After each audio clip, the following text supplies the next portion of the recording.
हमारे NGO sector में जिन्होंने एक प्रकार से मोनोपोलाइज किया था, ऐसे लोगों ने एनजीओ सेक्टर में जिस समय बड़े पैमाने पर सफाई के कानून बने, ट्रांसपेरेंसी के कानून बने, तो उसका बहुत विरोध किया।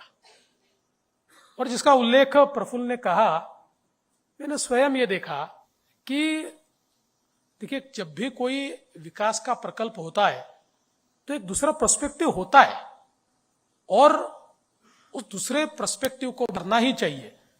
One must understand the other perspective.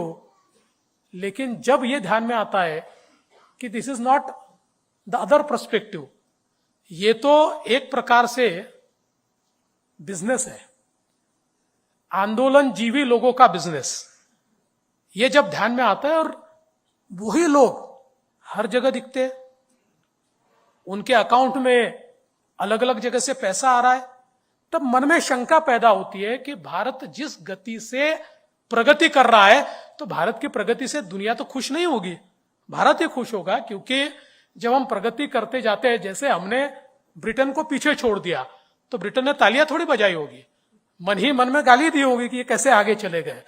तो ऐसे दुनिया में बहुत लोग और बहुत देश ये चाहते हैं कि भारत की प्रगति की ये जो गाड़ी है, इसको कैसे रोका जाए। और फिर ऐसे लोग बहुत फ्लैशी नेम के एनजीओज, और उनके अगर हम विजन और मिशन देखें तो ऐसा लगता है कि मानवता को यही बचा सकेंगे, लेकिन उनके कार्य अगर हम देखेंगे तो ध्यान में आता है कि उनका कार्य एक ही है, भारत के विकास को रोकना।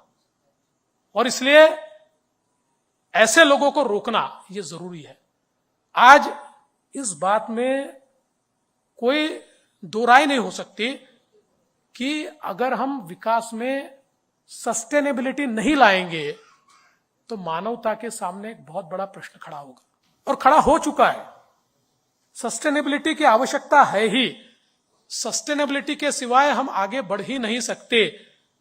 लेकिन सस्टेनेबिलिटी का अपना डेफिनेशन तैयार करके और हमारी शर्तों पर आप काम कीजिए, ऐसा कहने वाले जो लोग हैं उनसे मेरा विवाद है। और मैं ऐसा मानता हूं कि आज आगे बढ़ते समय सस्टेनेबिलिटी के साथ आगे बढ़े, और कई बार जो दूसरा पर्सपेक्टिव होता है वो सही होता है, और ऐसे समय सरकार के रूप में 2 कदम पीछे लेने में हम कोई अपयश नहीं मानते, हम अपनी हार नहीं मानते, हम पीछे लेते हैं। और इसलिए मुझे लगता है कि ये जो इंडियाज मूवमेंट है, इसको अगर हमको कैप्चर करना है, और देखिए मूवमेंट हर समय के लिए नहीं है। प्रधानमंत्री जी ने 2047 की बात की है, 2047 India has to be a developed nation. और ये क्यों कहा है?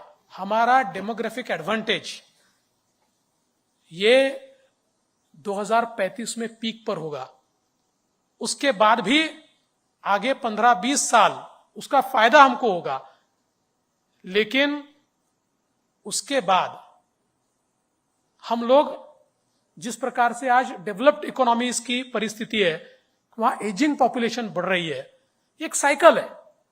इस साइकिल में आज हमारा समय है, और जब हमारा समय है, ऐसे समय अगर हम लोगों ने उस समय को खो दिया, छोटी छोटी चीजों में उलझकर हमने अगर इसको खो दिया, तो भारत के अंतिम व्यक्ति का विकास हम नहीं कर पाएंगे, भारत के विकास की संकल्पना को, परिकल्पना को हम पूरा नहीं कर पाएंगे।